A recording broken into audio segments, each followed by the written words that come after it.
It's an absolute thrill tonight to be here.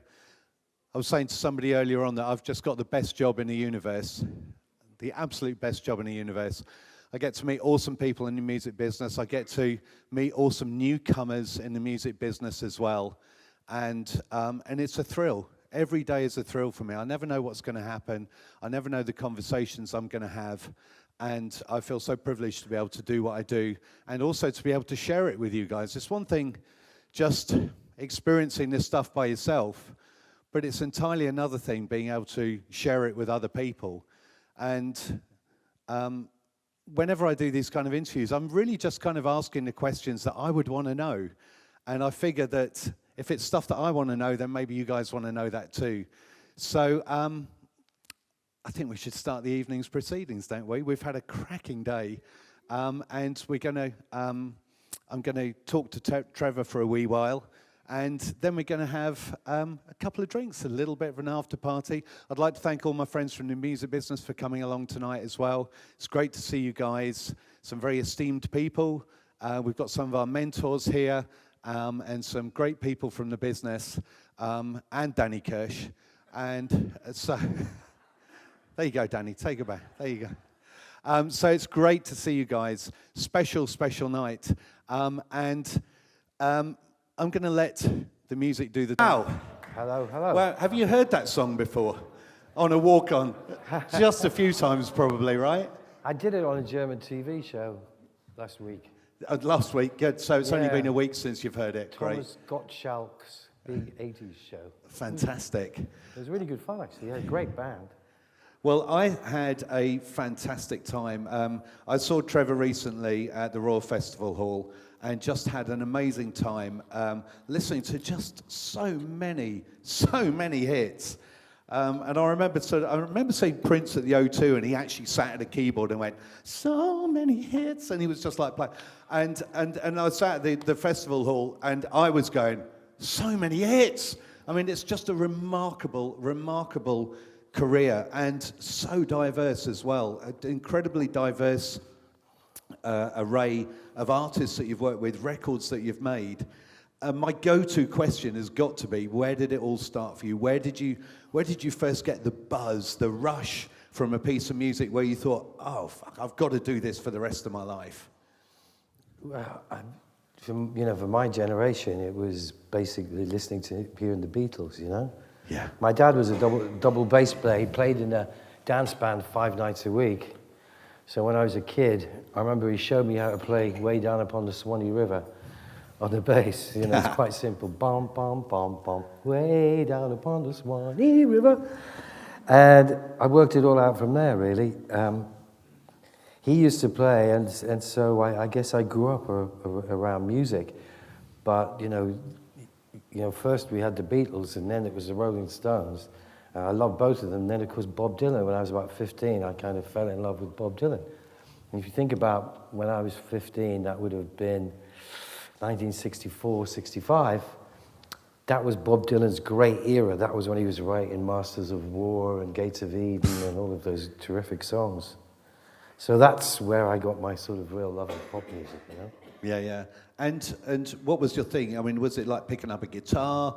You know, were you pretending to be John Lennon, or were you sitting at a keyboard? What was your thing?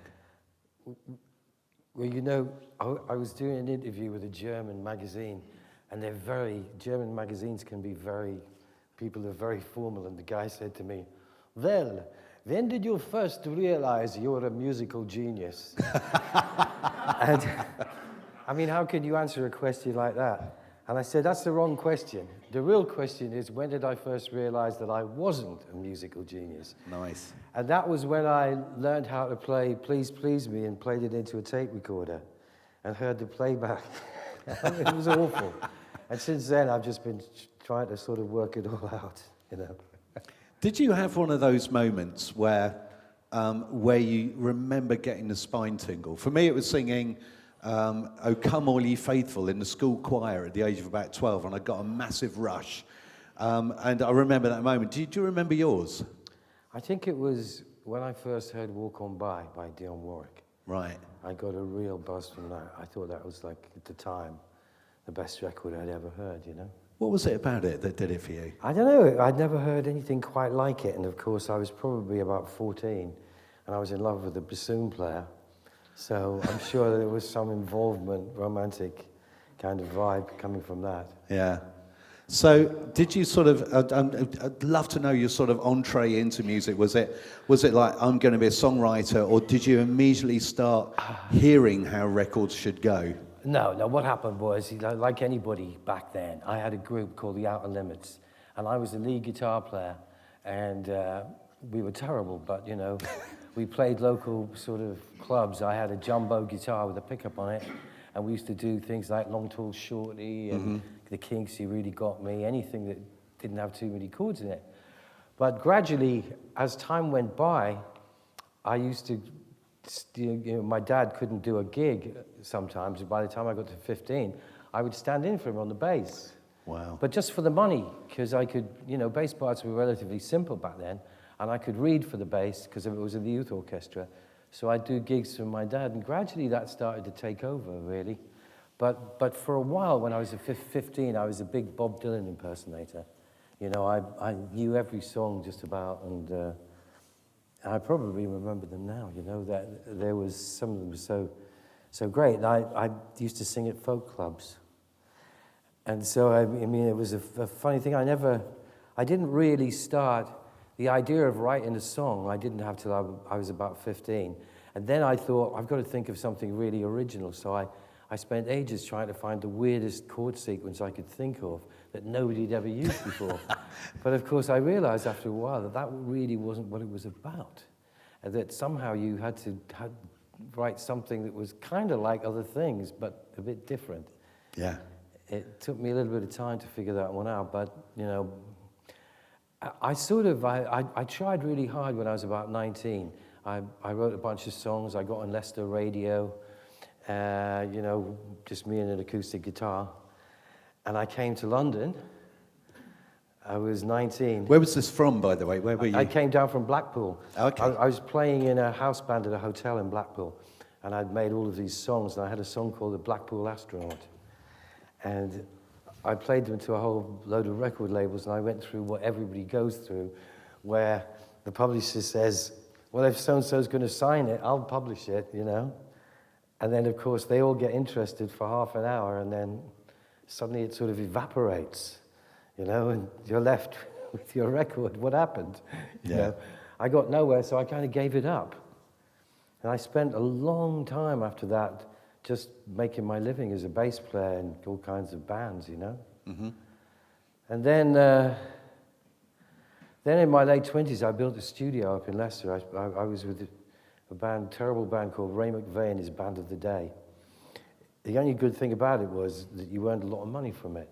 It was like a show band, 12-piece show band, and we used to play 6 nights a week. But, you know, back in the mid-70s, I was earning 150 quid a week. And we would do like 3 broadcasts a week, 2 albums, you know. This were the days when you went into the Maida Vale studios. And I was always the youngest playing in those bands. And I started to become absolutely sort of fascinated by studios. And so after we'd done whatever we did, I would go and sit in the back of the control room, quietly watching what was going on. I loved the playback in the control room. It knocked me out the first time I heard it, you know. I'd never heard such fantastic speakers. It's a magical place to be, isn't it? There's something really special about being in the control room. That's for sure. I've been there for 40 fucking years. Well, it's got to be magical to keep you there for that long, for sure. It was great, but you know, what I did is I saved all of my money up from Ray McVeigh, and I went back to Leicester. And I played 7 nights a week in a nightclub, Bailey's nightclub. And during the day, I built a recording studio with another guy. And when we finished it, we put an ad in the paper that, you know, any songwriters, like, you know, if they wanted their songs demoing, we would demo their songs for £8 or something like that. Brilliant. And the first song that we actually demoed came second in a songwriting competition. Mm-hmm. And I remember the song because it was called "A Woman Beater." What? Say that again. A woman beater. Woman beater, wow. They call me undecided, foolish, misguided, lying, cheating, woman beating rebel. That was the hook. Wow. I don't think you can get away with it now. No, I don't think so. So you know, I got a, you know, the guy came in, you know, with his £10 or whatever it was, and we made a demo for him. And afterwards, somebody said to me, you know what you did there with that guy? That's called record production. Right. I had no idea. You know, I said, wow, that's record production. I always wondered what they did. You know, well, that's what I'm going to do. But then I think from that moment, it took me having that sort of minor epiphany 5 years, you know, to get a hit. And so presumably at that point, you're sort of like just gradually upping your rates the more people are coming to you. No, I was just trying to survive, really, back then. Right. You know, I was playing 6 nights a week with Tony Evans' band in the Hammersmith Pally, and I was doing demos for publishers. Do you know, I love this. I'll tell you what, I love this thing of just sort of, I was doing this to survive while I was pursuing my dream. Yeah. You know, I mean, it's like that is the definition of passion for me. It's like when you just, I used to play in pubs, like, you know, playing to Three Men and a Dog. And I used to call it prostituting my art, you know, as a musical whore. And, but it was like just to do what I wanted to do. And so I so love that. I mean, 6 nights a week, that's no mean feat, is it? Well, when I was building the studio up in Leicester, we were doing 7 nights a week. It was no night off. Wow. And funny enough, I tell this story sometimes. Okay, I do this gig for a year, and I mean, we had people like Tommy Cooper, Neil Sedaka, Dave Allen. They would all come for the week. Gene Pitney, Del Shannon, and you'd have to back them, you know, because I could sight read for the bass. I could do all of that. So I worked there for a year, every single night. First night off, a Sunday night. Like, God, what are we going to do?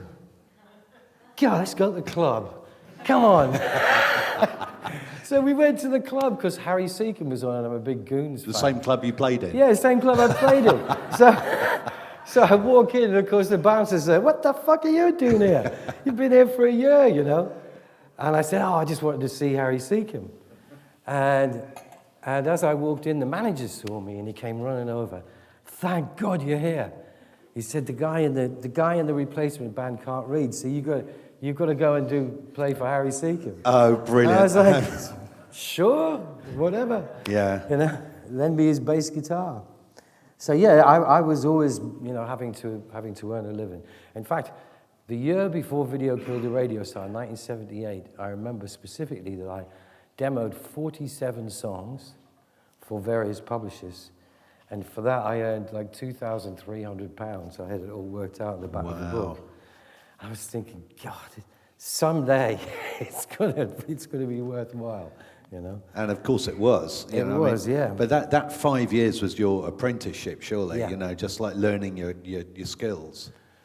Yeah. You know, you sort of, it's a good thing to try and make every mistake before you have a success, if you can, because then you tend not to make quite so many of them afterwards. And, you know, boy, I made a few, you know. Yeah. I could make a great demo for something and then make a lousy master, you know, those kind of things. Yeah. And then try and make it, you know, trying to make things into something that they weren't suited to be, you know. I did it every crap thing, you know, demolishing singers, being horrible to them. So I learned my trade. You're right, 5 years of it. Yeah. But I figured out after a few years, I thought the only way I'm going to beat this is I'm going to have to write my own song, because nobody's going to come through that door with a hit song, you know. I'm going to have to write my own song. One of the things that truly amazed me when I started producing people's demos, sometimes people would send me a demo that was so monumentally crap, right? You know, when you listen to it, you think, God, this is shocking. And I remember one particular one. It was called Close Encounters of the Third Kind. And it was around the time the film was. And it's Close Encounters of the Third Kind, or whatever, this guy's demo. But he had 250 quid to spend. So I thought, I wonder how much I can get away with this. So I completely rewrote the song. I totally rewrote it.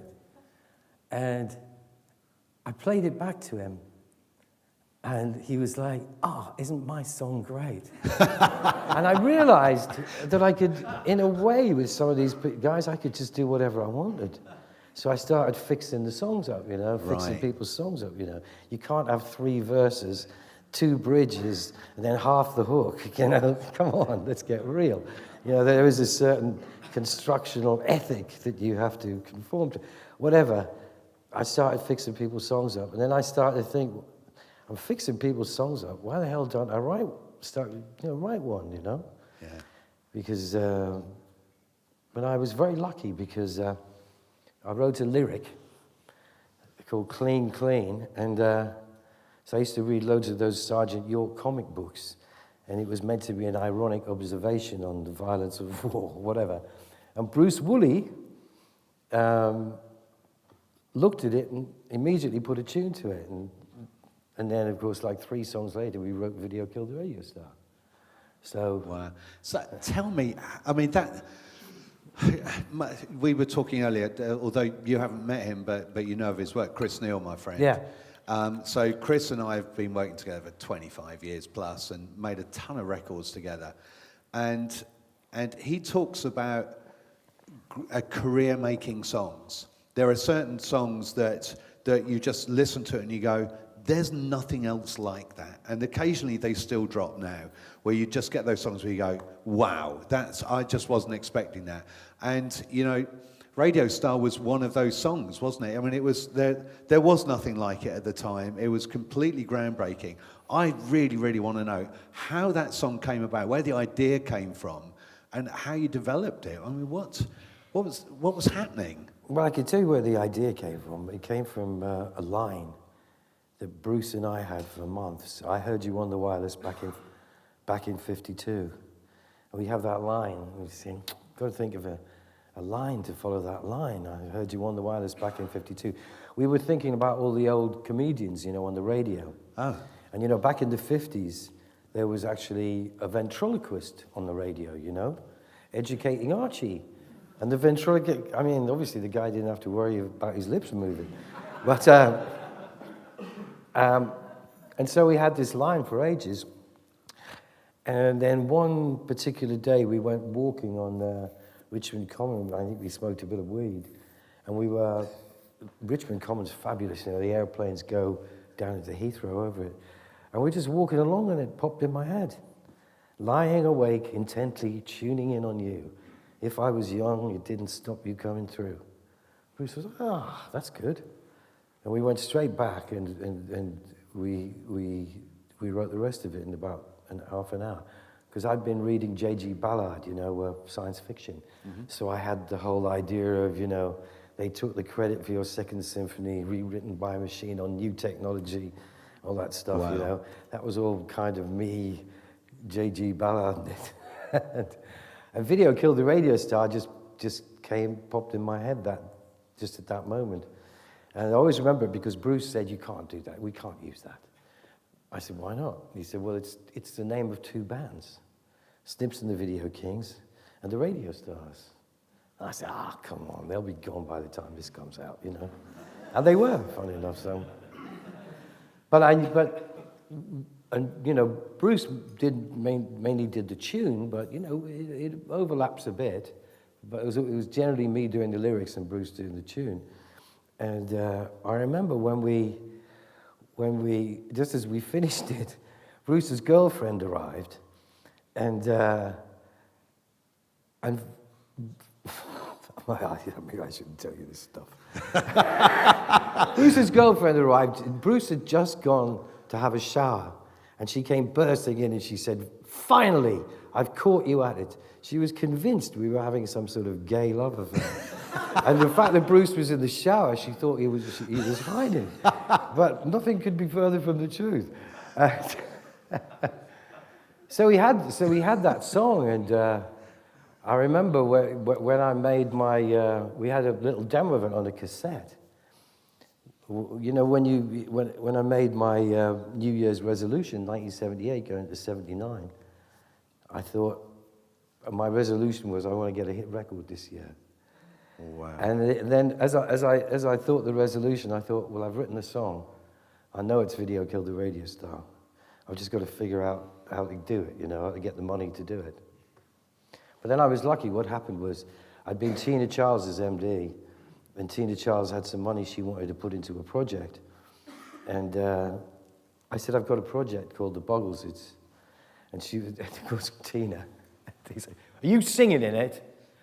And I was, well, I might be. Your little wibbly voice. Tina was never a big fan of my singing. And, you know, because she was a terrific natural singer. And, but I talked her into it. And she actually paid for the original demo. And a Video Killed the Radio Star, the demo that we did in the sort of 8-track studio, turned out to be one of those days that you have like 2 or 3 of them in your life, you know. The day we did the demo of that, it was just the most amazing day because, you know, we had another song called On TV and we knocked that one off in 5 minutes. And then we came to Video Killed the Radio Star. I always remember Jeff said, I've got this piano lick. And he played that. I said, God, I like that. That's great. I said, can I sing that? I heard you. Yeah, of course I can sing the song over it. And then we were like off and running, you know? And we were all really good at it at the time because we were making records all the time. And that, you know, that's the only way to really learn. Don't forget back then you couldn't sequence anything or anything like that. You know, we had a drum machine called the Mini Pops Junior, and there was one setting on it where we could get boof, daff, doof, daff. And we used to use that most of the time. And we would cheat, we would play like sequences, you know. There isn't a single sequencer on Video Killed the Radio Star. It's all played by hand. Wow. Yeah. How did that feel? Like when you'd done it, did you know? Well, I tell you, I knew it when Jeffrey started to put the synthesizer. When he started to do that, I thought, God, this is brilliant. I love this. You know, somehow it started to take on a life of its own. And, you know, Tina Charles was the original oh, because originally those bits were just Bruce going, oh, and I was saying, come on, we need to make them more American. And so if you listen to the record, all of the sort of interjections are all in American. Video killed the radio star. It sounded naff when you sang it. Video killed the radio star. It just didn't work. Yeah. But I knew, by the time we got it, I knew it was good. Because it wasn't just a good song, it was an interesting record because it had loads of gags in it, you know? Yeah, totally. I mean, that's the thing. It's a groundbreaking record as well. Yeah. It was an unusual song, but a groundbreaking record. And the fact that you used the radiofied voice. The radio, yeah. It was just me singing through a Vox AC30 with a hand mic. Brilliant. You see, I was thinking, what plug-in would he have used for that? But it's, you know. The funny thing is, when we finished the record, Bruce hated it because Bruce had the camera club and he was doing the camera club. And I remember he said, it has no integrity whatsoever. And I said, well, if by like being sort of English and indie, you mean integrity, it's certainly got none of that intentionally, you know. Well, the funny thing is, actually, before Video came out, we wrote a song at a party, me, Jeff, and Bruce. Just, you know, it was the only time in my life I ever took those balls, poppers, right? We all got loony at this party. And we wrote this song called Baby Blue. Right. And Dusty Springfield covered it. And that was the first time I ever had a record out of a song that I'd written or co-written. And I didn't like the record at all because our demo that had obviously got Dusty to do it was all us with crazy stuff, echo units and, you know, banging telephone directories with a wooden spoon and putting things... Real production. Yeah, like just proper messing production. Around. Whereas the Dusty Springfield one, it kept 1 or 2 elements of that, but it was really ordinary and I knew it wouldn't be much of a hit. It's my first brush with the music publishers. So you've got. Oh, by the way, buggles. How? What was buggles? Buggles was a stupid idea that we followed through. The idea was that the Buggles were a band that were invented by somebody on a computer, you know, Right. like just making up stuff on a computer in the future somewhere. Right. Obviously, we had no idea how quickly it was all going to happen, but that was the idea, and we were never going to appear. Right. But you try having a number one and never appearing.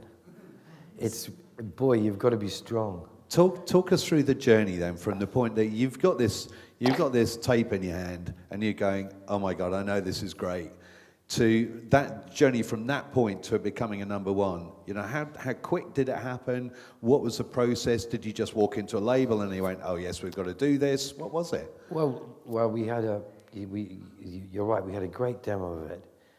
And we took it to a few people. We took it to Warner Brothers in America. Because I was over in America just for a few days doing a disco record for somebody, and we had Video Killed the Radio Star, and Jeff and I went in and played it to the lady who ran Warner Brothers. And you know, there were 3 or 4 songs. The video was the first one, and I always remember what she said. She said, that one's not bad, you know, Video Killed the Radio Star, but no, we're not interested. I was like, really? And you think that one's a hit, but you're not interested? She said, yeah, because you're not a group, you're not a thing. You know, there was just 2 of us, just a singer and a keyboard player, you know. This was a long time before the Pet Shop Boys. And people like, you know, what's the group? What are you going to do? How are you going to play live? Who are you going to be? So we got a lot of that. Nearly everybody turned it down. But a guy who used to, the person who did spot it, was my late wife, Jill Sinclair.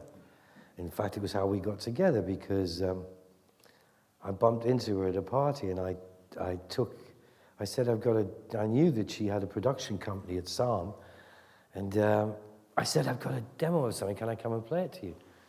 And I played her the demo, and I could tell she really liked it. She gave us a day of free studio time, and we did another song called Kid Dynamo, which I think was on the B side of it. And she offered us a deal, but there wasn't much money in it, you know? And so we were going to sign to her. And then just at the last minute, Island came back and made us a big offer, like 15 grand each, which was like amazing money back then. But I saw Jeffrey 2 weeks ago, and Jeffrey reminded me of a couple of things. How we'd gone into a couple of record labels and put on Video Killed the Radio Star. Almost exactly the same thing as the record. And people had listened to it and gone, nah, don't get it. You think, fuck, how could you not get that, you dick? You know? Get out of it. You seem unsure. yeah, you know. But that's the way it went. And so Ireland signed it, but the problem that we had almost immediately was that Tina had wanted to sign us because she'd put up the money for the demo. But even though we loved Tina dearly, we really had felt the time had come for us to leave her orbit, as it were, because Tina could be a handful, and strike off on our own, you know. So we couldn't use the demo, so we had to do it again. Yeah. And that taught us a really big lesson, a lesson that I've never forgotten, and it's bitten me in the arse, even though I've learned it. I like this. You know, Ireland gave us a budget of 10 grand to make 3 songs, and we spent nearly all of it doing a new version of Video Killed the Radio Star. You know, we must have spent 4 weeks on this version, and we were around at Jeffrey's place. We were listening to it. You know, it's really good. It's really coming along, man. We're getting there. And it's still after Jeff said, start again. I was like, yeah, we'll start again. Wow. We fucked it up. We played fast and loose with it. All the stuff that we'd done on the demo, all the clever little gags, we were bored with them, so we didn't do them. And we'd done this, and we'd done that, and pretty soon it sucked, you know? So we had to go back, right, this time we're going to get it right. And when I go back to it and listen to it, you know, I remember that we finished, we put it down with piano, bass, and drums, and the drum machine, just the 3 instruments, with Hans Zimmer in the control room, because Hans was in the band at the time. And we played it from about sort of 7 o'clock in the evening, right the way through till 4 o'clock in the morning, because we'd never heard of editing 2-inch tapes, and because drop-ins were so hard, right? We had to play the whole thing more or less perfectly from one end to the other, and that's what we were striving for. And in the end, the drummer was on triple session scale because he tried to walk out at 2 o'clock in the morning.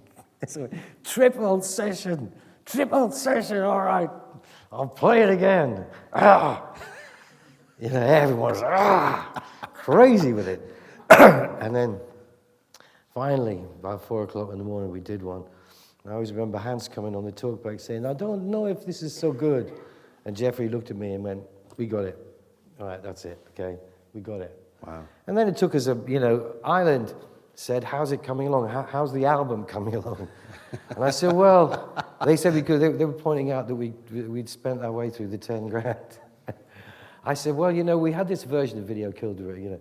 It's amazing how confident I was, because even though I was bullshitting, I had no idea, really.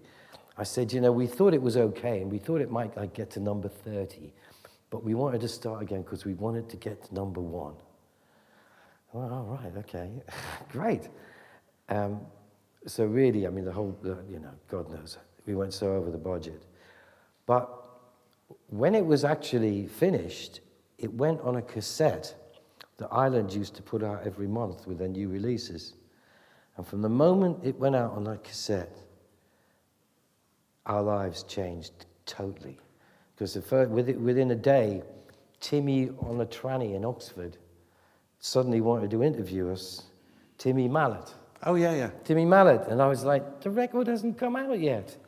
And he was like, I still want to interview you, you know. And people were talking to us like the record was a hit before it came out. Wow. But the first time I heard it on the radio, I actually heard it on the radio, I thought it's going to do well. It sounded great on the radio. And the bit that I was worried about, because in the middle, you know, when it drops down, and the girl Linda comes in singing, you are a radio star, that bit. Yeah. Well, she was on a tape delay. We had a tape delay running, and the idea was that we were just bringing her back from the plate, so she was off in the distance, and then we gradually faded the signal in, so she came up front. But because the signal was delayed, if you listen to her, she's right behind the beat. And for some reason, I was obsessed that this mistake would doom the record to the sort of trash bin forevermore. But when I heard it on the radio, I thought, God, it's great because it exaggerates the fact that she's in the distance. So I knew when I heard it on the radio that we were going to hear it a lot. Yeah, that's the perfectionist producer coming out, isn't it? Yeah, well, on that one, we got a bit like that, you know? Yeah. Because it had to be like that. So how did it feel getting that number 1? Well, it definitely gives you confidence. It's like getting a diploma. I've got a number 1. I've done it once, even if you never do it again. But I mean, we were lucky because, you know, we sold, God knows, 10, 12 million singles of that. Number 1, 16 countries. We got so sick of traveling around Europe and being on TV shows. We never played it live. Really? Yeah, you know, when you're on your 10th TV show, miming, and, you know, the guy, you've taken whatever drugs you wanted to take because it doesn't matter, you know, because it doesn't matter a damn because you're just miming, so you can be as wrecked as you want to be. And you heard it first here, kids. And it was, you know, trawling around the Italian TV stations and just miming to the song, you know, leaning in with the mic. I heard you on the wireless. I definitely was honestly, it was fantastic because somebody had said to me, this girl had said to me the year before Video was a hit, what are you doing with your life? Look at you, you're 29, you're driving around in an old banger, you don't own a house, you just rent in a room, you're living from one week to the next, you know. What are you doing, right? have you got a plan or whatever? And I said to her, I'm pulling the handle of a slot machine, and I'm just going to keep pulling it, and keep pulling it, because I know it's going to pay out the jackpot. I love that so much. You know? I love that. So that's what I'm doing, and Yeah. that's what I was doing. You just never know. You never know which one it's going to be. It's like, as long as you're doing something and you're in the game, you know, that Yeah. was the important thing. Yeah. Do you know, we talk about that now. You know, I talk to our students about it, that, you know, every song's a lottery ticket. And, Yeah. you know, same kind of deal, that like some of them are going to earn absolutely bugger all, and some of them are going to earn a lot more.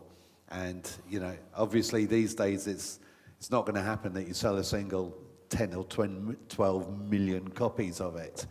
But it's the same principle, isn't it? That you just keep rolling the dice, pulling the handle. Yeah, you can get 1 billion streams of something. Yeah, you know? yeah, absolutely. Yeah, you just got to keep going, and sooner or later. But you know, the thing is, people talk about luck, but you know, the luck's no good if you haven't learned a bit about it. You know what I mean?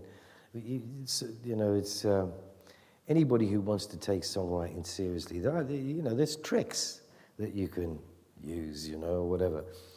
But I don't know. Funny, we were talking about, you know, my girlfriend Janet is in music publishing, and we were talking this afternoon about what is it that just makes that song really good and another song not so good. Yeah, let's go there. What do you think? Well, a lot of it's to do with the record that you make out of the song, because I'm sure that maybe there were a few records last year, or songs that people wrote last year, that if they had been done better in a more interesting way, might have done better than they did, you know?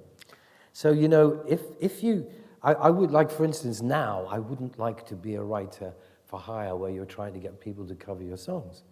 Because, you know, from my point of view, from what I've seen, that's one of the hardest things to get people to do. Mm-hmm. You know, and the people that are successful at it, like Diane Warren, are really a certain personality type, you know? And, you know, who really won't take no for an answer. You know, Jerry Bruckheimer told me that Diane Warren actually burst her way into his office one day and climbed on his desk and stood on his desk and said, "I'm not going till you listen to that song again," you know? Yeah. That's the kind of balls you've got to have. I've heard of her crawling under tables no, not that way. In functions, more interesting. Literally coming up under the tablecloth and going, "Here's my demo," and wouldn't put it shouting past through her. people's letterboxes, you know, just up in LA, you know. But you know, it's like, fair play to her. She's, you know, it worked. You got to be tenacious. But sometimes you've also got to be your own artist, or somehow you've got to figure. I mean, we're talking about two different things. We're talking about songwriting or record production. Yeah, they do go hand in hand. But there's a difference, right? Between, would you agree that there's a difference between a great song and a great record? Well, yes. I wouldn't say "Relax" was a great song, but I would think it made a really good record. And, you know, they're two different things. You wouldn't pick up the guitar and go, "Relax, don't do it." Like, not particularly. It wouldn't strike you like that. One of those kind of songs. Well, an intimate gathering, you know. I'm really glad you brought that up, because I mean, there's so many songs that we could talk about that you've worked on, and that you've either written or that you've produced. You know, I remember, of course, we all remember "Relax," right?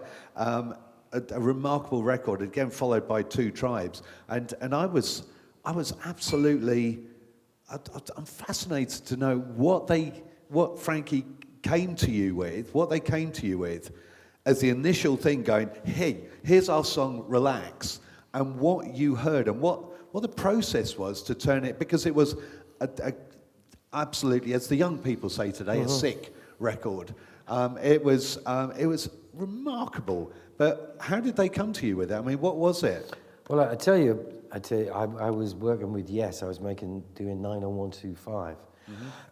And I just had a big fight with them because Chris Squire had come in 5 hours late into the studio. The studio cost 140 quid an hour. It was Air Studios at Oxford Circus. And so Trevor Rabin, the lead singer, had been giving me a hard time about, we're here, and it's 150 pounds an hour. I told you this place was going to be too expensive, and Chris is late, 5 hours late. So when Chris came in, I had a fight with him. I was so angry. And then I was in a really bad mood. It's very rare. In 40 years, it's only happened 2 or 3 times. I normally am not like that at all. But, Chris had, God bless him, I love him dearly, but he had the ability sometimes to drive you crazy, right? And I'm sitting having dinner, and the Tube came on, and Frankie's came on, and they had girls, chained up here and everything. And Chris said, Trevor, that'd be good for your record label. And I was like, fuck off. I don't want to talk. But I watched them a bit, I thought they were all right. I liked the drummer. I just liked the drummer. They had that beat, just doof, doof, doof. Yeah. And then I heard it again on the radio.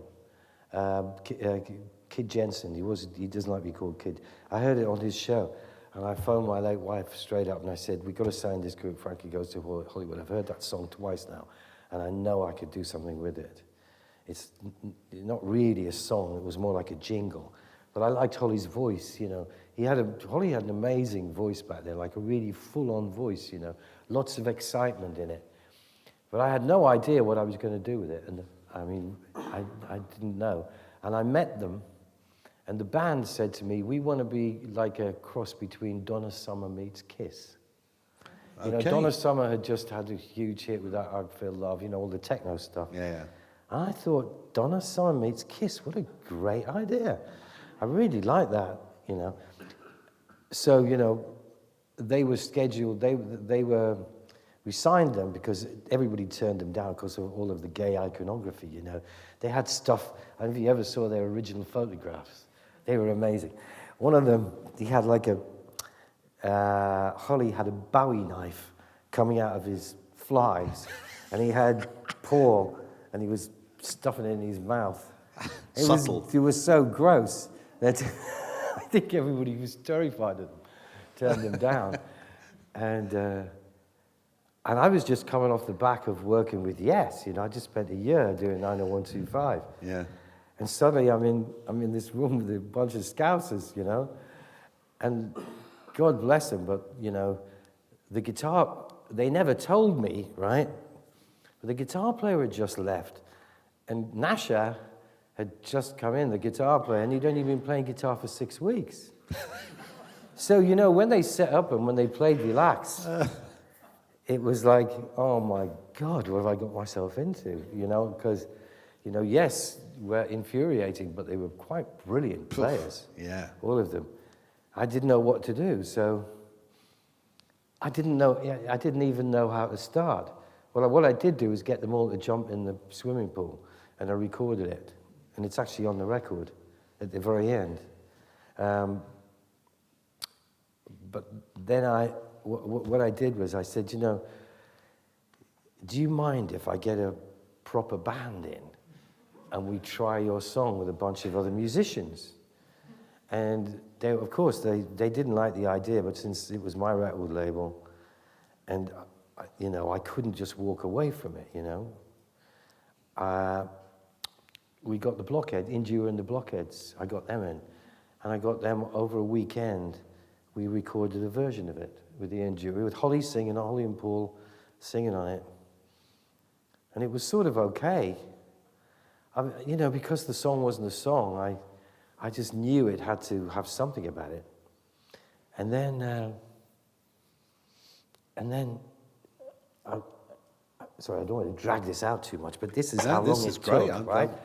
But then I played the band the version that the Ian Dury and the Blockheads had done, and said, why don't you play it like this, or something like this, because the bass player had come up with that bam, bam, bam, which I thought was a great lick. And so we keep that. And they played it, and we worked on that for 10 days. And it sort of just seemed to get worse and worse. And then one of my buddies came in to see me, and he bought me a Nepalese temple ball, which is some kind of very strange hashish from way out in the vague Middle East. recollections of those. And we smoked some of it, and it got completely off my head, and said, we're going to start this again. And we're going to do it. Remember that gag that we did in the rehearsal rooms, where we had the eights going on the piano in the Fairlight? We're going to do that. Yeah. And we started that, and then, do you know the thing that changed the song the most? I said to Andy Richards, Andy, can't we put a fucking chord behind it? Something European, E minor ninth. And it doesn't have to be this awful blues scale, you know, about as romantic as, you know. And the minute you played that chord, and then you heard the sort of piano coming in, God, you know. And it was me, Steve Lips, and Andy Richards, and JJ and Charlie. And we spent sort of, I'd only just discovered that Steve Lipson played great guitar. Oh, yeah. So suddenly I had a guitar player, and the four of us, I was singing the song like out loud and changing the drum machine, because all the drum, you know, I had a pet, it was my pet pattern in the drum machine, pattern number 41. You know, I got a great gag from going from the straight bass drum into the pattern with all of the bits on it. You know, yeah. It was early days of that kind of stuff, and we rehearsed it because back then it was much harder to sort of link things to tape, and we were running the Fairlight, and we just got this new piece of kit called a conductor, and it locked the Fairlight sequencer to the LeAnn drum machine. Yeah. And that was extraordinary. And then we were playing on top of that, you know, keyboard and guitar. And we must have spent 4 hours just routining it, going over and over and over it, and making our way through the Nepalese temple ball and going over and over and over it. And finally, we banged it down in one take. And when we actually recorded it, and we were so pleased with ourselves that we immediately did a 14-minute version of it, which came out as the sex mix, but that's another story. Right. So that's how it kind of came about. The band weren't even there because they were up in Liverpool, but God bless them. What we played was so much simpler than what they played that they never had a problem playing it live, and it was one of those things, if I'd have, psychologically, what I should have done at that point is got the band back and had them play on it, but I was too selfish and too headstrong. And, you know, Holly, the night that we did the new backing track was a Tuesday, I remember, and Holly was due in at 9 o'clock to Psalm West, and it was I said to the reception, I was up in Studio 1 at Psalm West, when Holly gets in, don't let him come up. I want to come down and talk to him first. So when he arrived, you know, of course, I went running down to the reception, and I was obviously a little bit, you know, in another world. I said, Holly, before you come up, I'm going to tell you, man, it's changed a bit. He said, how much has it changed? I said, well, actually, it's changed completely. And he said, oh, my God, because you've got to realize this was the 4th version of it. And they came running up, but of course, from the moment it started, they loved it, and he couldn't wait to sing on it. And in fact, I made him wait a couple of hours to sing, and he was getting so worked up that he took my saxophone and he went on the roof of the studio, and he was blowing notes, and a bunch of gangsters came, and they were waving up to him. And he was quite amazed by that, the fact that he'd drawn an audience. And so when he was telling me about this, and I said, get the sax. Play a note, and he played a note, the opening note of Relax, so you hear, and he goes, that's Holly just blowing the sax. Wow. I just put it on the front, because seemed so funny to me that he'd been up on the roof. Love that kind of organic record making, you know, just trying stuff out. Absolutely fabulous. And so was it the similar kind of story with Two Tribes? Well, no, don't forget with Relax. Everyone talks about Relax like it's a classic, you know, but Relax was out for 6 weeks, and it was doing nothing. It got terrible reviews in the NME. It was banned? No, it wasn't banned till it was number 2. No, the BBC banned it. Yes, yeah. Yeah, but they banned it because of something that was written on the sleeve, that Paul Morley had written on the sleeve. that we hadn't seen until the record went out. You know, Paul Morley we brought in to run ZTT, but he was a bit apt to do whatever he wanted. And somebody said to me, "Have you seen what's written on the back of the 12-inch?" And I was like, "No." And there's stuff about licking the shit off my boots. And I was like, that's a little bit distasteful. What's all this about? And, you know, but it was obviously, it did, you know, the sex mix, right, was 14 minutes long. The original 12-inch for Relax had no single on it. It had the sex mix, and it had a version of Ferry Cross the Mersey on it with lots of talking and interview. And the sex mix was 14 minutes of us jamming on Relax, with me banging my head, you know, cutting turnips into buckets of water and sucking bananas underwater and just doing all kinds of gross things, right? And we got complaints from gay clubs about it. And, and they said, "You've got to put the single on the 12-inch." So we made a second 12-inch of Relax. And this is all before it was a hit. And then I was out in New York. I was working on Foreigner, an album I never finished. Chris Blackwell took me to Paradise Garage. And I don't know if any of you have ever been there or ever went there. It was the most amazing place. Had the best sound system I've ever heard in my life. And it was the first time I ever saw movies projected whilst DJs made music. And they played a load of my records, because I was doing lots of 12-inches at the time. And after I saw this at Paradise Garage, in the limo on the way back to the hotel, I said to Chris Blackwell, "I've got to do another 12-inch of Relax. I know exactly what it should be like, now that I've seen that." And he said, "Well, why don't you do it this weekend?" And so I did. I had a keyboard player. Funny enough, I had Andy Richards over working on Foreigner. So I spent the whole weekend, and I thought, I'm going to do a 12-inch, and I'm going to orchestrate it. I'm going to actually put keyboard overdubs and things on it, you know what I mean, and make it like a piece. And I threw this together with this old hippie engineer. I'll never forget, in a young tape op in the Hit Factory. And I could tell the engineer didn't like the record, because he kind of had this look of disdain on his face all the time, you know. I kept saying to him, "Come on, it's a drum machine. It's not performing. You've got to perform. You've got to push the faders a bit, you know, get it moving," right? And I'm mixing bits off, and Andy Richards playing bits, and we're editing them together. And I could tell you what the fuck I was doing, right? And at one point, he went to the toilet, and the assistant, when he went out, he said, "This is amazing. This is great. Don't worry about him. He's an old fogey, you know?" Because it gave me a bit of heart, because I was getting a bit depressed, you know. So yeah, I did the New York mix, which is actually, you know, even though we're falsely modest, is still the biggest selling 12-inch of all time, I think. Is that right? Yeah, it was that mix. What sort of numbers are we talking? Probably 3 million. Wow. You know? The remix. All at half rate. Wow. Because it's a promotional item. God. But at least I got half rate. Dead or Alive got nothing for Spin Me Round, because Sony never paid for 12 inches. Wow. Incredible. Let's. You also worked with Steve Lipson on Grace Jones, didn't you? Yeah. With Slave, yeah? And Simon Darlow? Yes, I think Simon Darlow may have co-written a song with Bruce Woolley. Yeah. Right. Yeah, because Simon Darlow was briefly in the Buggles. Oh, really? Oh, yeah, we wrote some songs together. We wrote a couple of the Dollar songs together. Right. Yeah. So what was it like working with Grace?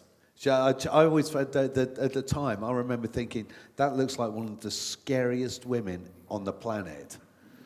What was it like? Grace wasn't that scary, actually. The first time, I'd heard some pretty toe-curling stories about her. But, you know, you've got to realize that my late wife was the only woman that I was afraid of, you know? So Grace Jones didn't scare me, right? And actually, Grace is quite sweet in her own way, you know? Right. She could be very funny. And the first thing that we did on Slave to the Rhythm was a completely different version, the version that's sort of, work all day as men who know, that version, you know, Yeah, yeah. sort of straight version. And it was only when I, you know, after she'd done it, and she was a really good sport when she did it, you know, she threw herself into it, she marched around the studio, she was a good laugh, but then after we'd done it, I hated it, so I kept thinking, this one record I'm going to do with Grace Jones for her greatest hits, and it's this piece of shit, you know what I mean? So I just didn't like it. And I had this idea that if I was going to be the slave to any rhythm, I would have, the only rhythm I would be prepared to be a slave to was go-go rhythm, because that at the time was what really excited me. So I had this idea of going to New York and using a go-go rhythm section and trying to re-record it. It never occurred to me at the time that what a daft idea it was. You know, it really was a mad idea. And in a way, it was Steve Lipson and Bruce Woolley that got me out of the hole, because go-go musicians can't play arrangements. They understand start and stop, and whatever happens in between happens, right? If you try and organize what happens in between, you're on a loser, right? A total loser.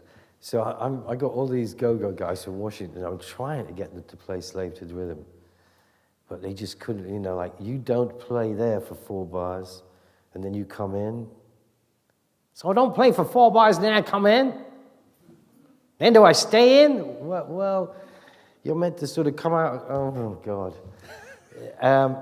We realized pretty quickly that it was going to be difficult, but luckily, we had been recording them. Steve Lipson was a brilliant engineer, was recording them while they were warming up. And they played a drum groove while they were warming up, and that was the drum groove that we used. And I had it on a little recorder. You know, those Sony used to make a great Walkman that had a speaker in it. Yeah. And you could go around with something, and you could play stuff. And I had this drum loop, and I was saying, this is it. This is this rhythm. And Bruce, who we had with us, Bruce Woolley, came up with those chords, the beautiful chords at the start. Oh, yeah. You know? When he played those chords, I was like, yes, now we're talking. And I always remember it. He came up with those chords.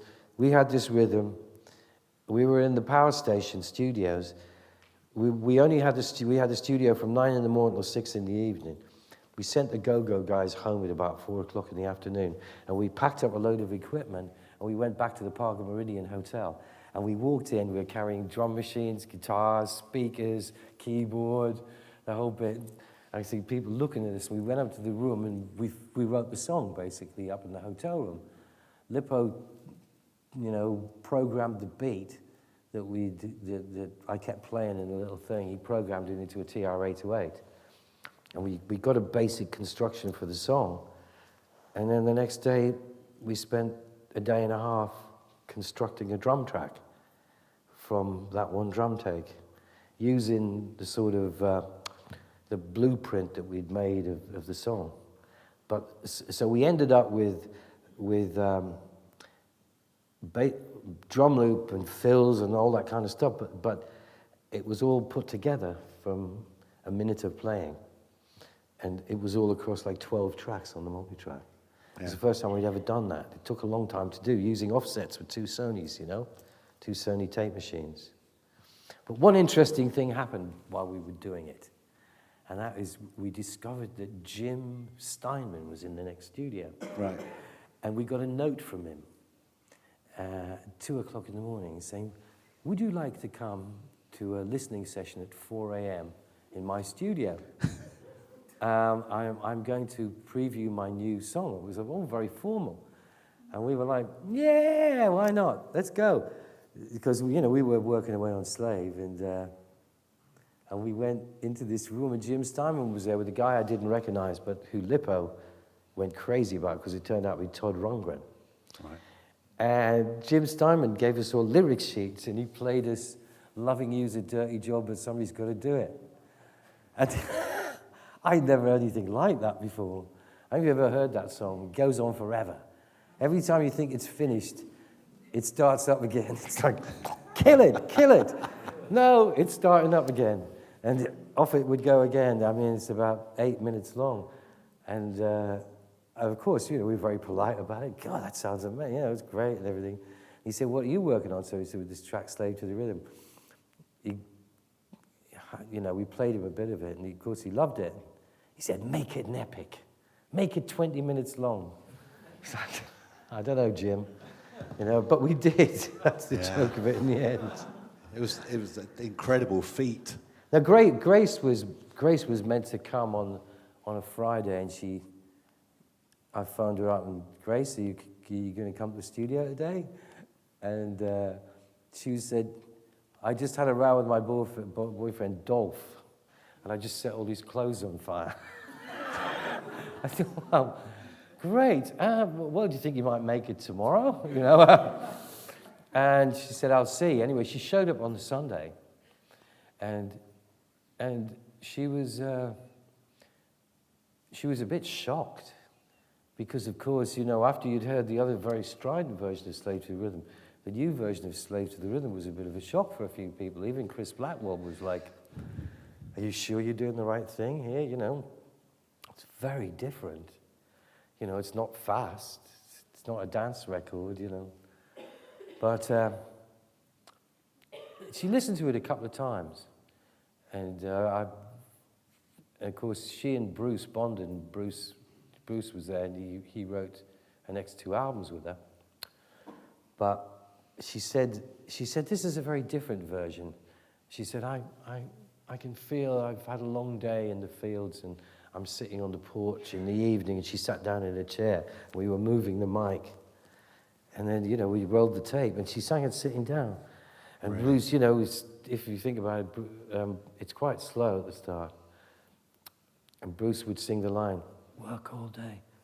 Grace, work all day. As man who know, as man who know. So if you listen to the vocal track in solo, you can hear Bruce somewhere in the background giving her feeding the at the lines. Yeah. But we'd been working on it by that point for like 3.5 days, and we hadn't known if it was going to work. Yeah.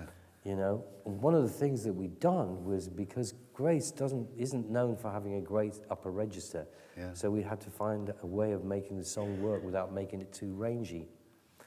But I do remember that was one of the few times when Lippo and I actually joined up like this and danced in the control room. It's gonna work. Thank God for that.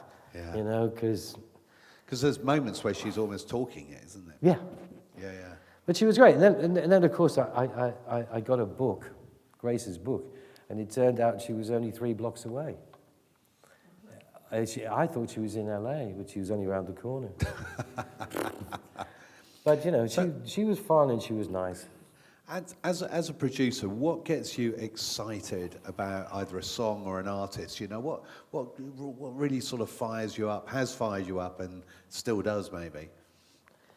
Well, when you hear a song that you think, that could be a hit song, and maybe other people haven't realized it yet, that's great. I mean, I think one of the great things about being a producer, if you work on a really good record, it's like you've all heard Slave to the Rhythm, you've all heard Relax, but we heard it first, Yeah. And there was only 4 or 5 of us there, and we thought it was really good, And I think that's when you've got something that is really good. Yes, it doesn't often happen.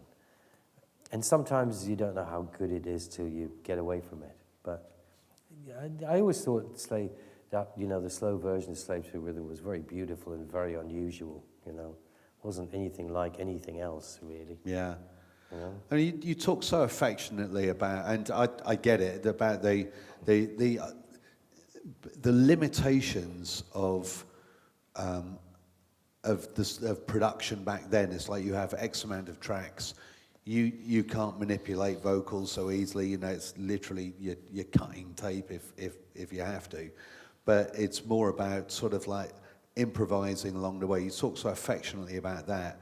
You're still making records now.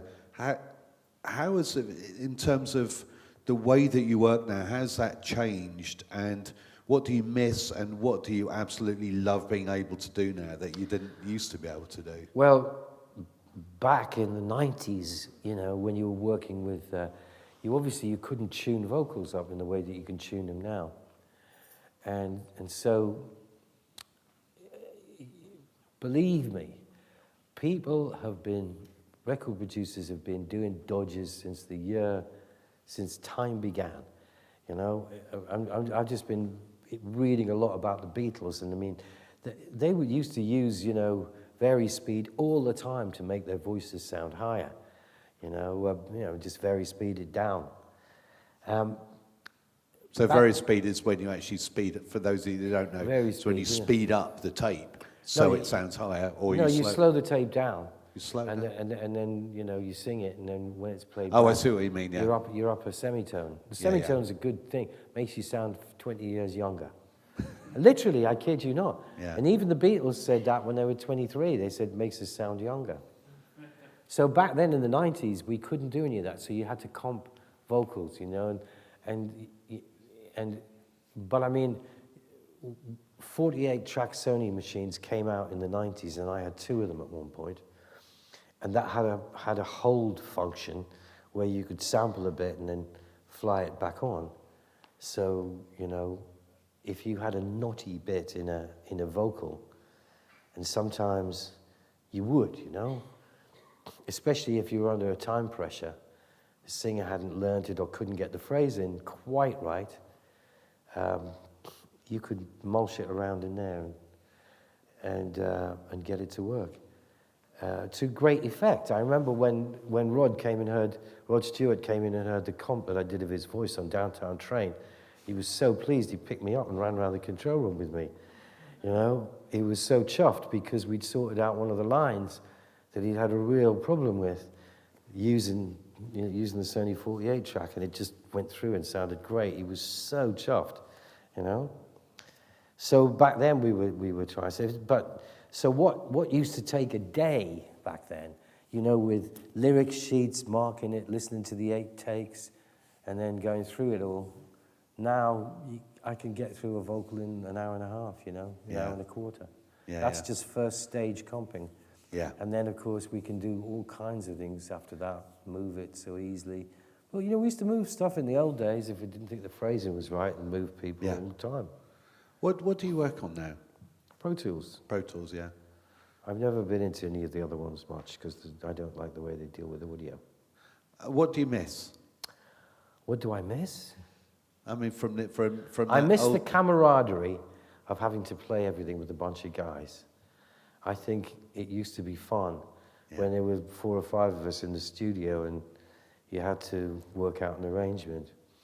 And I always used to try and get a key change or do something.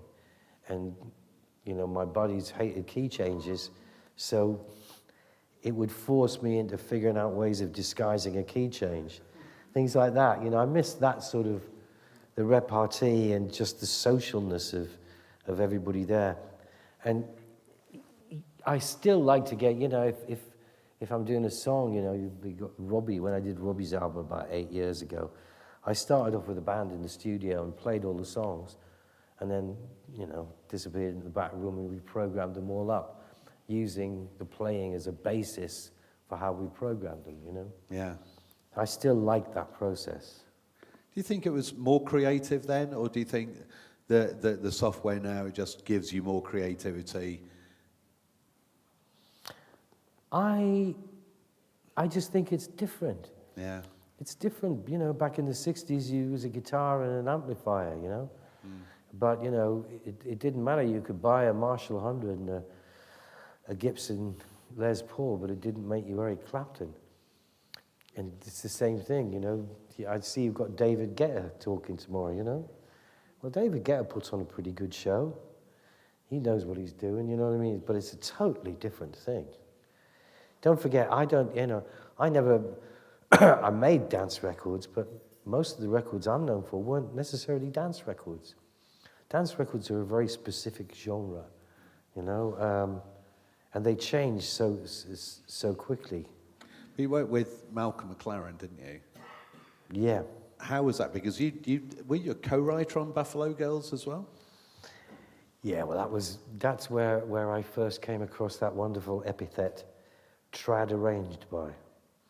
I'd never heard of that one before. I suddenly discovered halfway through making the record that Malcolm was registering all of the songs as trad arranged by Malcolm McLaren. So I stopped it and insisted that it be trad arranged by Malcolm McLaren, Trevor Horn, and Ann Dudley.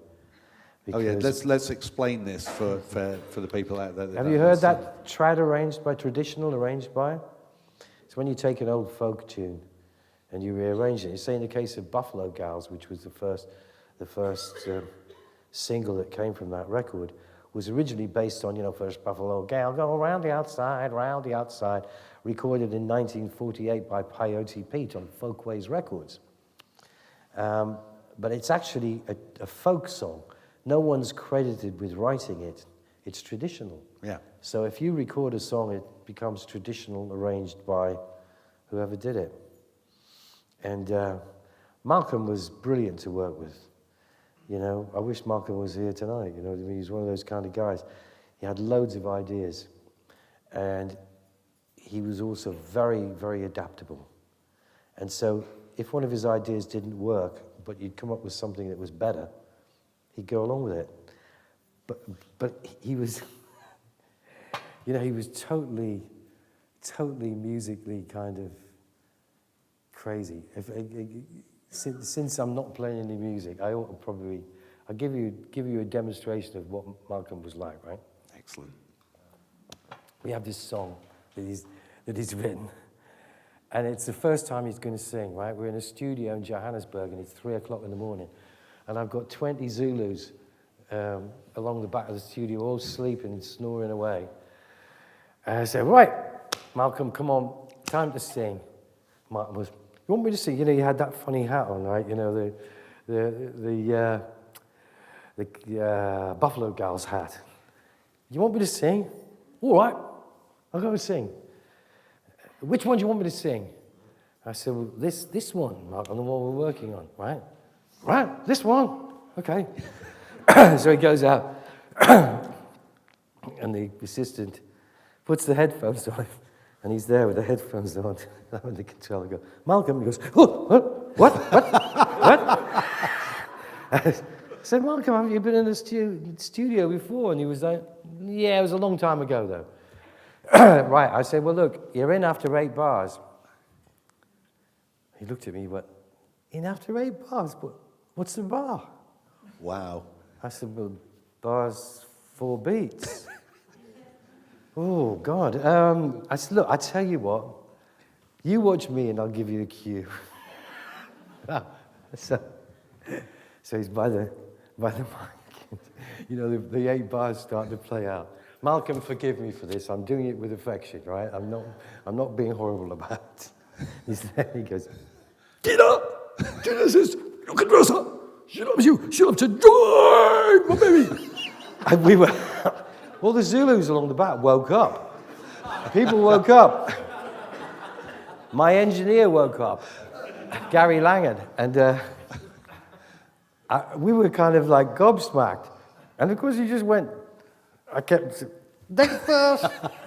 going through the song. And there was this little Zulu lady who was like probably 5 feet tall and 5 feet wide. And she's the woman that sang at the front of Buffalo, goes, Hawaii, which is a Zulu woman's war cry.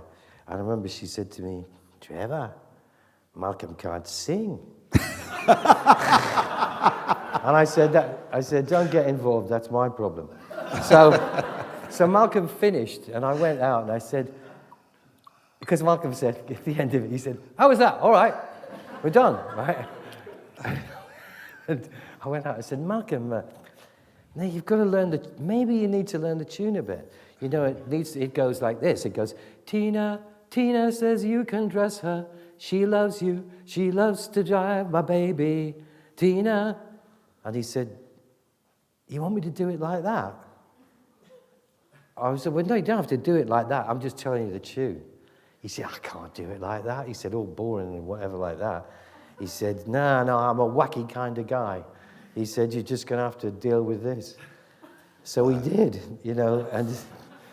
but in a way, it was a problem for the record, because every track that we did, we had to figure out some way of getting Malcolm on it, and that wasn't necessarily easy.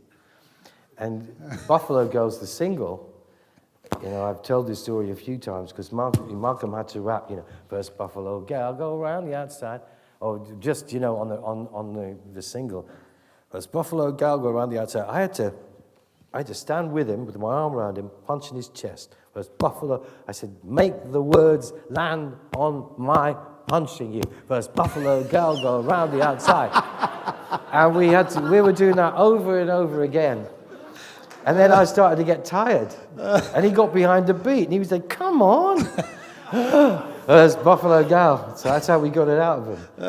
But man, he was so funny, you know. And he would tell us stories about the Sex Pistols and some of the stuff he got up to. I had a great time on that record. I loved that record.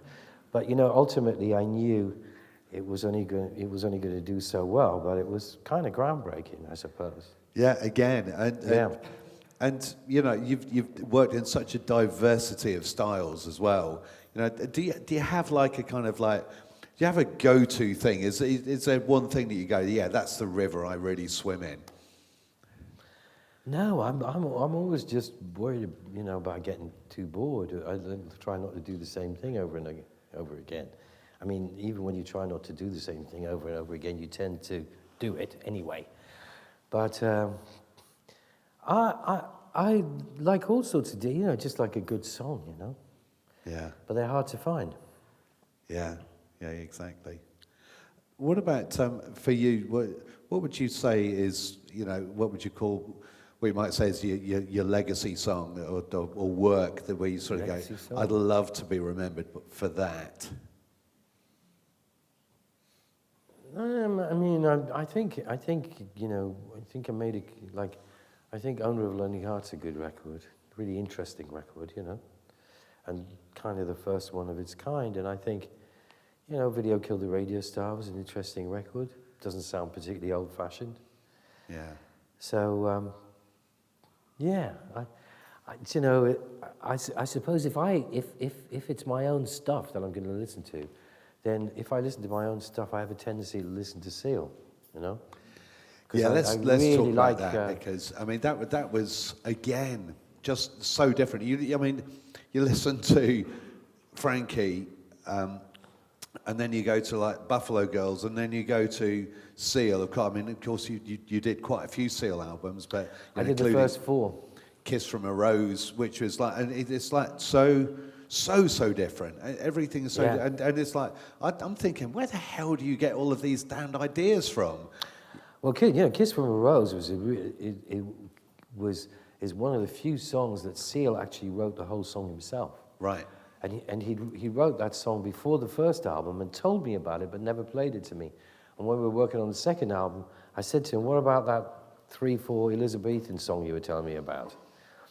And when he came in with the demo of it, I remember thinking, "This is great." My contribution to that song was I made him. I took the middle 8. I've been kissed by a rose on the grey. I made it drop down a tone, you know, like changed key and then changed key back. And I put a 3/8 bar in it. But that was, you know, my, you know, aside from producing the record. But I always thought that was a really cool song. I didn't know where it fitted or anything like that. And we were very lucky because Joel Schumacher made the video. And even though the song wasn't in Batman, it sort of went round the world as part of the sort of Batman marketing campaign. And it was huge. It suddenly went from nowhere to being Record of the Year. I always think that's a great example of how it didn't fit into any genre, urban or anything, and yet they played it on everything. And I think it was because it was just so good. I mean, not, you know, the record was good, but just Seal was really good on it, you know, the backing vocals and just the whole idea of it. All of those harmonies in the last verse, you know. And he could sing. Seal, God, yeah. Well, that's one of my sort of 3 or 4 favorite sessions of all time, where when he came in, and that was another Tuesday afternoon. Wow. He said, "I've got some ideas for the backing vocals on Kiss from a Rose," and he came in and did all those backing vocals in one 5-hour session. Because once you get going on those sessions, you can work so fast, you know, 4-track it, bang, that one done. 4-track it, do it. Yes, I've got this one, and suddenly you've got all of that, all of those great. If you ever listen to it, it's amazing stuff he did. That's when I thought, well, this track's really taken off. I don't know, because it's in 3/4. I don't know if the radio will play it, but it's really good. Was that your favourite Seal track, would you say? My favourite Seal track? No, it's not my favourite. My favourite Seal track's probably Prayer for the Dying. I love that. Because that really saved my ass on the second album, because it made #1 alternative radio in America. They released it as an alternative thing. And that track, if you were driving around LA, that track used to sound fantastic on the radio, Yeah. It was one of those things that, it was the biggest pain in the neck on that album to get that track right. And because Seal kept wanting a big beat on it. And, to try and get the drum loop so that it didn't spoil the song was really hard. Yeah. To find a dull drum loop. A dull, thick drum loop at 105 beats a minute, Yeah. You try. I've been looking for them for years. Most of my drum loops have been pretty dull, actually. So, who would you, I mean, you've worked with, again, a remarkable array of people, but who would you have loved to have produced, or who would you still love to produce? Anybody who's got a good song, that's the thing, The problem is, as you get old, right, you get offered all kinds of, gigs that are your old heroes, But the problem is, it's their 17th album, You know what I mean? That doesn't really excite me. Whenever I get asked this question in interviews, I always say I'd love to do an album with Bob Dylan, Bob sings the songs from the movies, like, Love lifts us up where we belong. You imagine it, it'd be hilarious, wouldn't it? And occasionally people have written it all down, taking, and I'm saying, yeah, can you imagine how cool that would be? I can't. I always thought Bob Dylan would have been interesting, but in his sort of golden era, when he was writing the other songs. It's whoever's got a really good song. Yeah. And what makes you hungry now? What makes me hungry now? And excited. Yeah, well, if you get something good on the go, it's still an exciting thing. You never get so good at it or whatever that you just do it, go through the motions. You can't do that. It's a very, being a what people regard as modern record production isn't really where I come from. I come from the sort of somebody who doesn't necessarily play everything. I don't, I play instruments and whatever, but I don't, my records have all got great musicians on them. I like using musicians. I don't like just programming shit, you know what I mean? It bores the tits off me, I like stuff going on. When you say what excites me, I still just getting something to work properly, getting something to sit right, I still enjoy all that process. Yeah. And are you working with any new artists now? I just did a week with Clannad. Oh, really? Yeah, well, I fancied doing something that didn't necessarily have drum machines on it or whatever. Yeah. And that was really interesting because, folk musicians, all of the taste dials change, Yeah. I think I love to work with, I've tried working with young bands a few times, but it's very hard to find a young band that have got the balls, really. Most of the time they're too scared, You think you might mess their shit up, you know what I mean? Right. So what advice would you give to producers these days? Producers working on, trying to make their mark. I mean, you've made your mark in so many different ways. Well, I think the first thing a producer's got to remember is that the artist's the most important person. And, you are a hired hand, after all, and it's the artist's record. So you have to make sure that whatever you're doing, that they're happy with it. You can't just push them around and do stuff, and you've got to you've got to find out what their strengths are, and present them in their best possible light. That's if you're going to be a producer of artists. If you're like a producer of drum loop records with no singing on them, to just ramble on, then you don't have to worry about anything. Yeah. But if you're doing songs with artists, I always remember talking to two brothers in a studio in LA, and a guy came up who's a big Ron Fair, big record producer type guy. Yeah. And these two young urban producers were moaning about the fact that they were working with Whitney Houston, and they were having a really hard time. And I always remember Ron Fair said, "First division acts, first division problems." And I thought, boy, it's like that. It really is like that sometimes. Because if you work with a big singer, you know, you've got to get it right. They've got to be happy. Have you ever had to really sort of go out of your way to placate or satisfy an artist, you know, either the wackiness or the whimsiness of them? I mean, I was talking to Jake Gosling this morning, and he said when he was working with the Libertines, he said they had canvases in the studio and they're throwing paints at canvases and all kinds of stuff, just to sort of like trying to be as one, if you like, you know, like No. we're in this together. Have you encountered the similar kind of things? Apart from Nepalese temple bulls. I don't think, I'm always a bit suspicious of that kind of stuff. I don't know, you know, I mean, do you have to go that far, painting paintings in the studio? Is that what they're doing?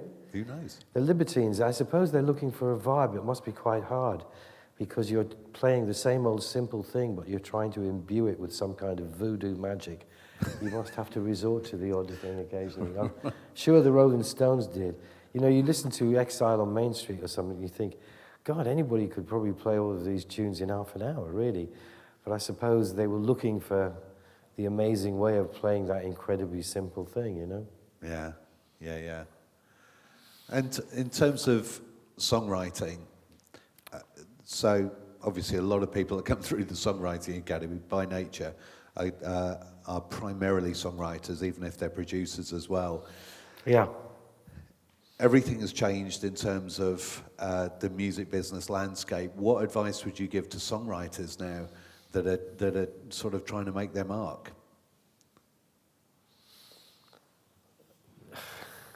You mean real advice or bullshit advice? Go for it. Bullshit. I don't know. You want to be a songwriter, right? It's really difficult. It's not what you think. It's like if you want to be a film composer. Believe me, the world of being a film composer is not romantic. It's really hard work, and a lot of the time you're having to copy other people. Songwriters, it's very easy to fall into a trap, I think, where because you're chasing whatever's happening now, that what you're knocking out are sort of facsimiles of something that's been a hit recently. I've heard quite a bit of that. What advice would I give you? In reality, only a few people are going to make it. So just keep going. If you keep going, even if you don't have any luck at all at first, if you keep going, at some point, it'll happen. You have to. One day you go to bed, nothing's happening. You wake up the next day and you're in business. It just happens like that sometimes. All the rest of it, you know, like keep, you know, when I say you just got to keep doing it. If that's what you really want to do, you know, but believe me, it's even harder than you think. It just is, you know. And I think to get, I mean, I was trying to write a song for somebody with a journalist, and I remember we had this line, you know, he came up with this line, "You're like a blue hole in space." And I say, if you're going to write lines like "you're a blue hole in space," there's only one person that's ever going to sing that, you, right? You will not get anybody else to sing a line like that, right? I think you have to be aware of what you're trying to get people to sing. But it's very hard because most artists who are any good these days will write their own stuff because that's the only place you earn money now. You don't earn much from the records, you know. You earn from the copyright. So most artists have twigged that, and so to get them to actually do your song, I would, you know, if I was a songwriter, and that's what I really wanted to do. I'd put to, you know, if I was interested in boy bands or girl bands, I'd put my own girl band together and start working with them, and making records with them, you know, or my own boy band together. Don't sort of write songs and think you're going to drop them through the letterbox and Simon, what's-his-face, is going to ring you up and go, hey, you've got the next single with whatever they called, One Erection or whatever, that lot. You know what I mean? That's not going to happen, ever, right? It doesn't even happen if you're sort of famous, right? It just doesn't happen, so you've got to make your own act. Don't hang around waiting for somebody else to do it for you. You've got to do it yourself. And you just got to keep going until you manage to achieve it. And every time you think you've learned a lesson, you'll find it's like peeling the skin off an onion. There's another layer to go down, you know? But that's what makes it interesting. Yeah, and it certainly is, isn't it? Yeah. So you're talking about, you know, music these days. When was the last time that you heard something and you just went, wow, I love that. That's a groundbreaking record or song. You know, the career songs that we're talking about. I like the song about the cowboy riding the new one. Yeah, I like that. Which one was that? Old Town Road. Right. Yeah, that's the one. Yeah, I like that. Yeah. So I still hear things I like. You know, when I listen to like the top 10 in America, every track, even if I can't remember it, has got some kind of gag in it that's really good. Otherwise, it wouldn't be in the top 10. Yeah. And it's still the same thing, you know. You just hear something that's got something good about it. Yeah. Okay, let's talk about professional jealousy now. So, records that you've listened to and you think, damn, I wish I'd produced that. Hell, that's a hell of a bit of work. Uptown Funk. I wish they'd done that one. That was a good one. Yeah. When I first heard that, I loved that. Yeah, records I wished I'd produced. Highway 61 Revisited. Yeah. You know, back in the day when I started up, Queen were the holy grail of record production.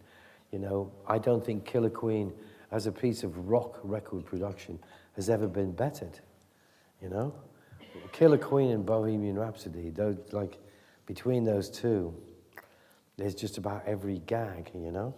I loved Jeff Lynne, you know, ELO, Out of the Blue.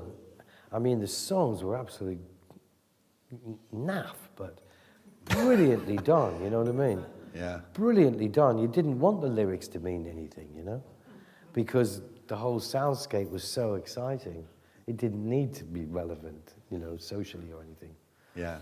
So, you know, those are the kind of records I wished I'd done. Not many records in the 80s that I wished I'd done, but, you know. And what's next for Trevor Horn? What's next for me? Well, I just did Rod Stewart's Greatest Hits. Rod Stewart and the Royal Philharmonic Orchestra. So I've got that coming out. Fabulous. At Christmas. And I think Rod's probably on the Royal Variety Show. I just did a duet with him and Robbie. Oh, brilliant. Singing a song. Yeah, which I is can kind see of that. funny, you know. They're both alpha males. And unfortunately, I didn't get them both in a room together. I'd love to have had them in a room together. But, you know, I think Rod came to my house, but I had to go out to Robbie's house and set up a studio in his bedroom to record him. Right. And artists, you know, who can you pick a favourite artist? Would that be a bad question? I'd be a bad man for asking that question. Well, favourite artist that you've produced, that you've worked with? You know, with all due respect to everybody I've ever worked with, I'd have to say Seal, because I'd made so many records with him, and 6 record albums with him, way more than I ever made with anybody else. A lot of other people, I just made 1 record with them, Yeah. But so I'm very fond of Seal. Yeah, and what a talent! Remarkable talent. Should we take some questions from these lovely people? For time? Oh, yeah, okay. Yeah. Have we got the catch box? Does anybody have any questions for Trevor? Okay, excellent. What's that? This is a throwable microphone. Oh, wow. Oh, is it not? Is it not on? So that's not a throwable microphone, what he's got in his hand right now. Yeah. Well, technically it's throwable, but it's not necessarily catchable. So the words paradigm shift occurred to me because you are notorious, whether it's apocryphal or not, of stripping back, and saying it's good, but it's not good enough yet. We'll take it, rather than, because we've been listening to songs here that people have written this afternoon, and we've been suggesting tweaks. It'd be good if you just tweak that, or just tweak that. But you represent to me that kind of paradigm shift. I mean, it's a revolution of saying, it's great, but it's not good enough yet. So would you suggest that us, as aspiring songwriters, stop tweaking and just go, we'll start again? Good question.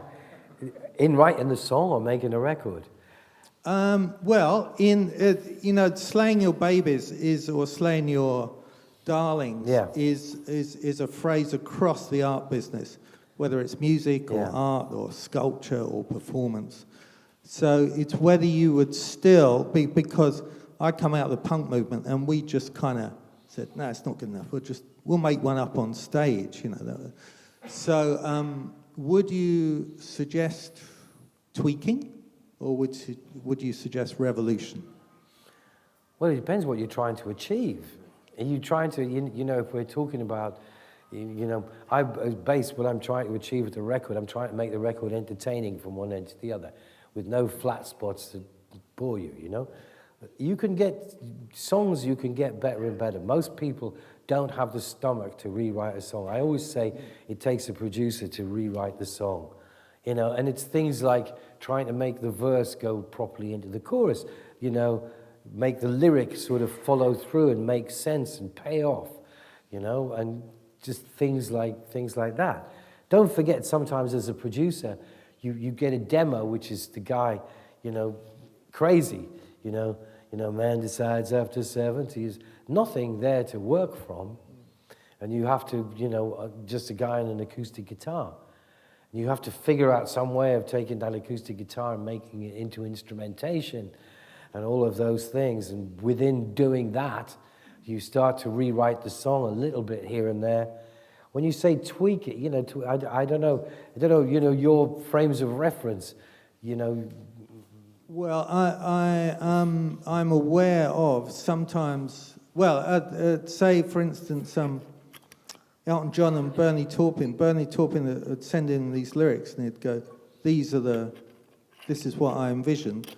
And Elton John would say, yeah, but I'm just going to take this line and make that into the chorus because that's the bit I like. Cool. And for Taupin, that was quite traumatic because he'd say, but this is the song. So I suppose I'm wanting you to say, yeah. You want revolution, don't you? Just go for the essence. If the essence is there, and you know it in your heart, right? The essence is really that line you wrote just as you were walking into the studio, having got this finished thing. You just admit, you're right. I want revolution. Yeah. And I think that's what you represent to me personally. Say revolution. Oh, okay. No, but okay. So then we can move on. That's what he's saying. Sometimes when you're working on a song and you have a fixed idea of how it should be, and it doesn't seem to want to go like that, and then something goes wrong and something happens, and you go, "Now that's an idea." Yeah. That you should be able to turn on a sixpence and pursue whatever is really good. It's the happy accidents, if it comes up. Isn't it? Okay, well, just one thing before I sit down. You said with Radio Star, you developed it, and then you said, oh, wait a minute, we've lost all those things because we tried to develop it too much because we got bored with hearing them. So. Yeah. But very often the essence is there. So use this your man in the green shirt Thank wants to take a... Thank you very much. Thank you. David. Yes, Trevor, I remember, I think it was you years ago saying, always pay attention to the record that's at number one. Do you remember that at all in some interview years ago? Probably, yeah. You know, it always stuck in my mind. And, you said it for a reason, and those records were number one for a reason. But if you did say it, do you think that still applies today? Yes. I think it's apart from sort of records from things like X Factor, which I regard as, aberrations in a way. They're only there because of what happened on the TV. You mostly find things that get to number one are really good, And I always remember Anne Dudley once said something funny to me.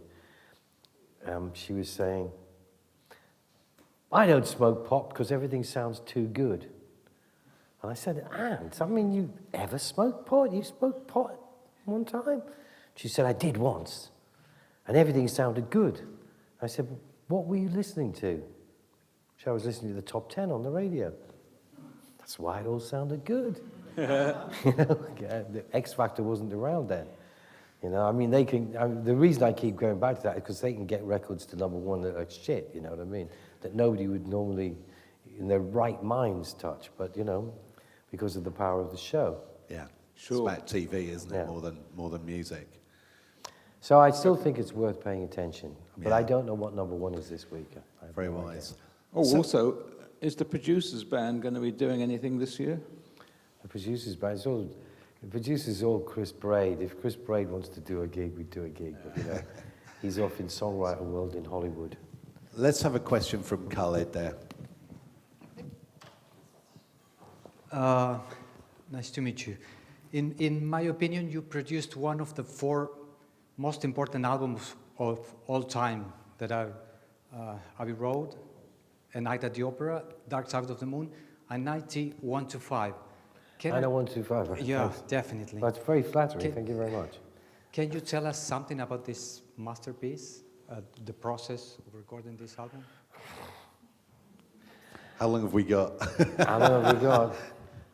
Don't forget, I'd been a singer in Yes in 1980, so I knew all the guys in Yes, and it gave me a bit of a sort of inside track because I could really play on their emotions, and I did that album straight after Malcolm McLaren, so I went straight from like rapping and scratching to Yes, and that was a bit of a culture shock, even though I knew what I was letting myself in for. Getting them to do Owner of a Lonely Heart was the biggest problem because Trevor Rabin had written that song, but he hadn't written it for Yes, and they thought it was too simple and poppy for them. But that was that was a real trip, getting them to do that, and also that was a great. I actually have like 16% of Owner of a Lonely Heart because I rewrote the verses. Because the verses were originally completely different.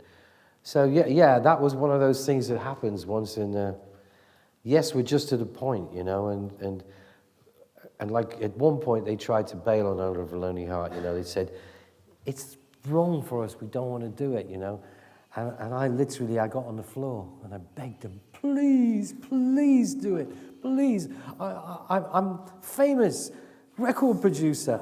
And I need to get a hit with you. And if you don't do this, we won't have a hit, And, because I'd been in the group. I mean, I was doing it partly as a wind-up, but I was serious as well, Yeah. And it did take a while because it was the first time they'd ever played with the drum machine as well. So it was a whole load of things that they'd never done before. And so it was like, dragged them through it a bit kicking and screaming, but once they sort of got into it all, if you're familiar with the record, Owner of a Lonely Heart has a really great sample in the middle and a great lick where a horn section goes da da da da da da, a triplet. You know, that was Alan White. I gave him the sample on a Fairlight and said, "We do something with this in the middle," and he did all of that stuff. You know. So that was. It's too late to, you know. I could spend 2 hours talking about that record, but. Yeah, fantastic record. Really good. Yeah. Let's take one final question from Taz at the front here.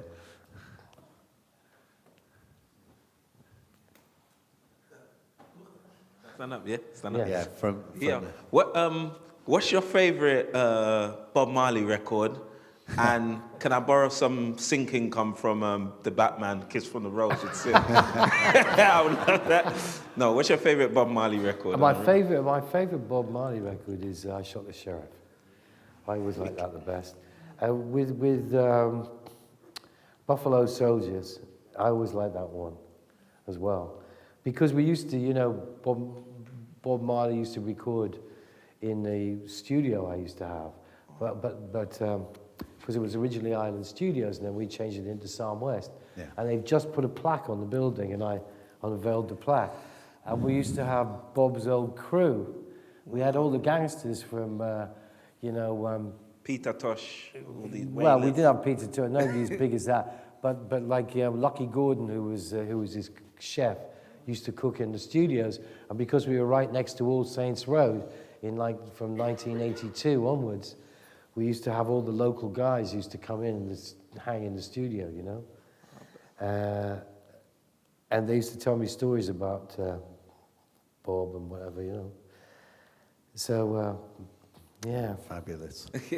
So it's just like, just everybody you've either worked with or known or connected to so many incredible icons in the music business. And yeah, I could sit here and talk for hours, but I know that, that our time is limited. But I was just gonna, I know we kind of like touched on it very, very briefly before we came in here, but I was gonna see if there might be a way that you might be able to play something. Is that putting you Jesus on the Christ! spot? But the thing is, I'm a record producer. If you want me to pick, what would you like? Well, I'll tell you, if you did do Radio Star, then we could probably blag the production, couldn't we? And the keyboard parts and the backing vocals, because there's a load of great singers in here. But it's entirely your call. I don't want to, no pressure or anything, Trevor. But I mean, it'll be.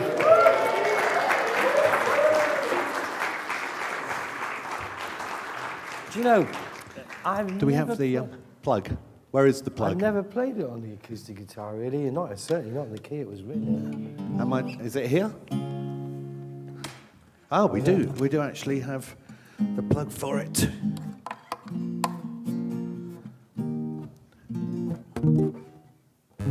You got that? Sorry? Don't record.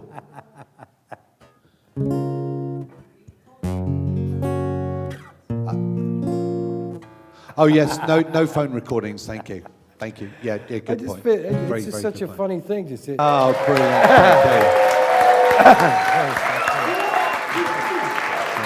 Thank you.